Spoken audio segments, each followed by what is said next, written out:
Hola, buenos días a todos. Vamos a entrar en ese tiempo de nuestro espacio y nuestro momento con Dios. Y vamos a centrarnos en esta mañana en la historia de un personaje bíblico conocido, pero que tiene muchas cosas que enseñarnos. Y ahí me gustaría empezar haciéndote una pregunta. ¿Estás dispuesto a comprometerte con el Señor? No quisiera que contestaras muy rápido, porque hay muchas implicaciones en eso. Pero en la medida que nosotros contestemos, estaremos preparándonos para las cosas que tenemos que enfrentar en la vida. Vamos a centrarnos en esta mañana en la vida de Daniel y vamos a meditar en algunos versículos del capítulo 1. Pero para ponernos un poco en situación, sabéis que Israel, después de que se dividiera el reino, después del reinado de Salomón, pasó durante un tiempo de 400 años en el que estaban divididos el norte y el sur. El norte se conocía como Israel, con la capital en Samaria, el sur como Judá, que la capital era Jerusalén. Ya los asirios tiempo antes habían conquistado y, diríamos, sacado de en medio al reino del norte, a lo que es Israel. Y tiempo después, el reino del sur, en el momento en el que nos encontramos ahora, fue conquistado, fue sitiado por Nabucodonosor, rey de Babilonia, y el pueblo de Dios es llevado cautivo a Babilonia, donde estarían 70 años. Y entre esas personas que se llevaron a Babilonia cautivas estaba Daniel. Daniel en ese tiempo era un joven y pasaría todo su tiempo, todo el resto de su vida después en Babilonia. Conocemos bien su historia, tanto la de Daniel como sus amigos, de Sadrach, Mesach y Abednego. Pero vamos a ver algunas cosas importantes que tienen en su naturaleza, en su carácter, que nos van a ayudar a conocerles un poco más y también a preguntarnos a nosotros mismos si estaríamos dispuestos a actuar de la misma manera que ellos. Dice en el versículo 1 de Daniel 1, en el año tercero del reinado de Joacim, rey de Judá, vino Nabucodonosor, rey de Babilonia, a Jerusalén y la sitió. Y allí, como decían, cogió a un grupo de personas cautivas y entre ellos, dice el versículo 3, y dijo el rey a Aspenaz, jefe de sus eunucos, que trajese de los hijos de Israel, del linaje real de los príncipes, muchachos en quienes no hubiese tacha alguna, de buen parecer, enseñados en toda sabiduría, sabios en ciencia y de buen entendimiento, e idóneos para estar en el palacio del rey, y que les enseñase las letras y la lengua de los caldeos.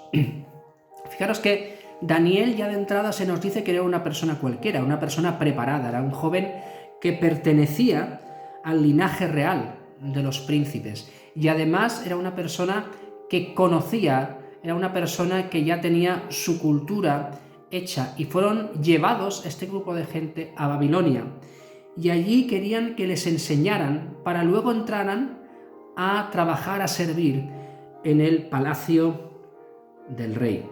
Y dice que entre estos había muchos más, pero que entre estos estaban Daniel, Ananías, Misael y Azarías, a los cuales se les cambió el nombre. A Daniel se le puso Belsasar, a Ananías Sadrach, a Misael Mesach y a Azarías Abednego.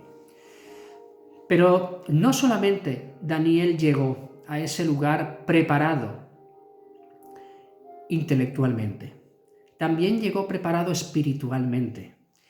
Y todo lo que él ya conocía del Señor antes le ayudó a enfrentar ese momento difícil en el que iba a estar en el palacio del rey de Nabucodonosor, que tenía que ser enseñado y además se les había estipulado lo que tenían que comer.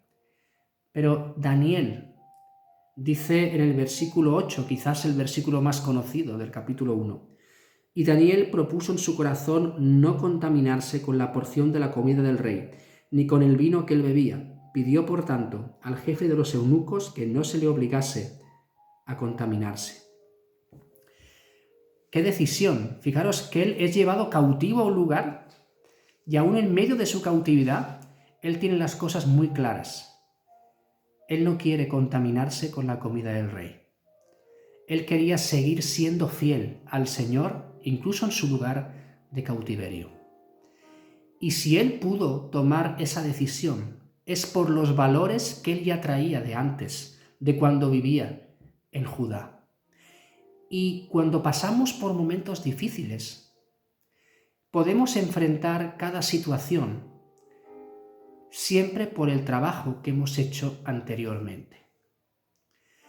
Toda nuestra entrega, toda nuestra dedicación al Señor, todo el querer conocerle, el vivir cerca de Él, que hemos trabajado antes, nos van a ayudar a enfrentar lo que tenemos ahora. Incluso muchos creyentes en momentos de dificultad se desesperan, falla su fe, o podemos incluirnos nosotros, ¿no? Nos desesperamos, nos falla la fe muchas veces, pero esto es porque no venimos preparados de antes, porque no hemos aprovechado el tiempo anterior. Y esa convicción que Daniel tenía en el Señor es lo que hace pronunciar estas palabras: no quiero contaminarme con la comida del rey. Y no solamente él, Sadrac, Mesach y Abednego hicieron exactamente lo mismo. Qué entereza y qué integridad, incluso en un lugar que les podían obligar, tomaron una decisión de seguir fieles al Señor. Y lo primero que hizo el Señor es darle gracia delante del jefe de los eunucos, de aquel que les tenía que proporcionar esa comida. Pero este hombre tenía miedo, porque decía: en el momento que el rey vea que estos jóvenes están pero alimentados, que están más pálidos, que están más débiles, mi cabeza va a rodar. Pero ¿sabes qué? Dios premia a aquellos que confían en Él. Dios premia a aquellos que quieren comprometerse con Él. Dios premia a aquellos que tienen una convicción fuerte de en quién han creído en el Señor y que no le ponen precio a su relación con Él, que saben que lo más importante que tienen es el Señor y lo ponen por delante de todo lo demás, incluso de su propia vida. Y aquí Daniel propuso no contaminarse.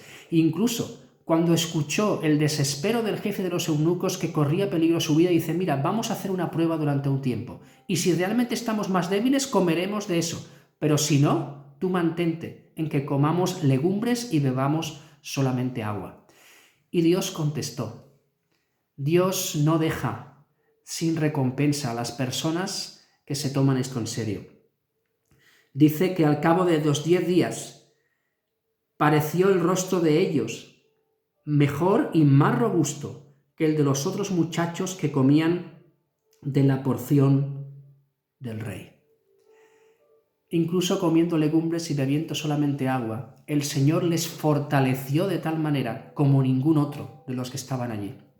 Los otros chicos eran muy inteligentes, sí. Tenían mucha sabiduría, sí. Estaban muy preparados, sí. Seguían aprendiendo ahí de lo que se les enseñaba en Babilonia, sí. Pero Daniel, Sadrac, Mesach y Abednego tenían algo muy distinto. Tenían la misma sabiduría, si no más, pero tenían al Señor. Y sabían en quién habían puesto su confianza. Y el Señor premió eso. Porque cuando pones al Señor por delante, como dice en Mateo 6:33, mas buscad primeramente el reino de Dios y su justicia, y todas las demás cosas os serán añadidas. Ellos buscaron primeramente el reino de Dios, y lo demás vino. ¿Sabéis por qué? Dice el versículo 14, a estos 4 muchachos Dios les dio conocimiento e inteligencia en todas las letras y ciencias, y Daniel tuvo entendimiento en toda visión y sueños. Les dio eso, les dio toda esta sabiduría añadida, pero no solamente eso, sino que al final dice: y el rey habló con ellos, versículo 19, y no fueron hallados entre todos ellos otros como Daniel, Ananías, Misael y Azarías, o Sadrac, Mesach y Abednego. Así pues estuvieron delante del rey. En todo asunto de sabiduría e inteligencia en que el rey los consultó, los halló 10 veces mejores que todos los magos y astrólogos que había en todo su reino. Dios los hizo no solamente sabios, sino 10 veces mejores y más sabios que los demás. Porque la diferencia es en quién confiaban, cuál era su prioridad, qué ellos habían decidido. Y ellos habían decidido, aún en un lugar de cautiverio, comprometerse con el Señor. Hemos dicho que su preparación anterior, su relación anterior con el Señor, que no está escrita en este libro, les preparó para este momento. Pero es que lo que vivieron en este momento les preparó para todo lo que tenían que vivir. Este momento en el que ellos se comprometieron con el Señor, esta vida de entrega total al Señor les preparó para luego vemos que en el capítulo 2 Nabucodonosor tiene un sueño, quiere matar a todos los sabios porque nadie se lo interpreta, y es Daniel quien, después de orar junto con sus amigos, Dios le da la interpretación, y lo que hace es que Nabucodonosor reconoce la soberanía de Dios. Hay muchas otras historias. Tenemos cuando Sadrach, Mesach y Abednego se encuentran que tienen que doblegarse delante de una estatua, pero es que ellos ya no se habían doblegado antes con la comida del rey. Y eso también les fortaleció para no doblarse delante de ninguna estatua, delante de nadie que se diga ser rey, delante de nadie que quiera usurpar el lugar de Dios. Y eso les llevó al horno de fuego. Y dijeron, bueno, el Señor tiene poder para librarnos de todo esto, pero si no lo hace, no nos arrodillaremos. ¡Qué fortaleza! Y luego Daniel otra vez, cuando se le prohíba adorar a su Dios. Y él no solamente adoraba a su Dios, sino que abría las ventanas y delante de todo el pueblo se arrodillaba delante de Dios y oraba las 3 veces al día que él lo hacía. Ellos se pudieron enfrentar a todo lo que vino, porque ellos tomaron una decisión de no contaminarse. Y las decisiones que tomamos hoy, las fortalezas que cogemos hoy de parte del Señor, nos preparan para lo porvenir. Su confianza primera les ayudó a enfrentar el momento de no quererse contaminar. El no quererse contaminar y centrarse en el Señor y ponerlo como su prioridad les ayudó a enfrentar el sueño del rey, a enfrentar el horno de fuego, a enfrentar el foso de los leones. Entonces vuelvo a la pregunta del principio. ¿Estás dispuesto a comprometerte con el Señor a este nivel? ¿A no contaminarte con nada y a centrarte en conocerle, en entenderle y en servirle? Espero que esta sea tu decisión, porque de tu decisión hoy depende tu mañana. Señor, gracias por tu palabra. Señor, gracias por ejemplos como los de Daniel, por su integridad, Señor, por su decisión de seguirte, de servirte. Ayúdanos a aprender de estos hermanos nuestros, Señor. Ayúdanos, Señor, a decidir no contaminarnos con nada que venga de fuera, que quiera quitar el lugar que solamente tú tienes que tener, y que te pongamos el primero, Señor. Nuestra prioridad seas tú. Señor, que lo que hayamos vivido antes, nuestros compromisos de antes, nos ayuden a vivir esto que estamos pasando ahora. Pero si no ha sido así, si no hemos sabido aprovechar el tiempo, que podamos hacerlo ahora, que tomemos decisiones firmes ahora, que nos ayuden en todo lo que tiene por venir. Para que en todas las cosas, igual que pasó en Babilonia con el rey, al final tuviera que decir que no hay otro Dios como el Dios de Daniel, y que hoy en día se diga, no hay otro Dios como nuestro Dios, el único, el sabio y único Dios, nuestro Salvador y nuestro Señor, para que tú te lleves la gloria y la honra. Gracias, Señor, por este día, y lo ponemos en tus manos, en el nombre de Jesús. Amén. Decídete comprometerte con el Señor.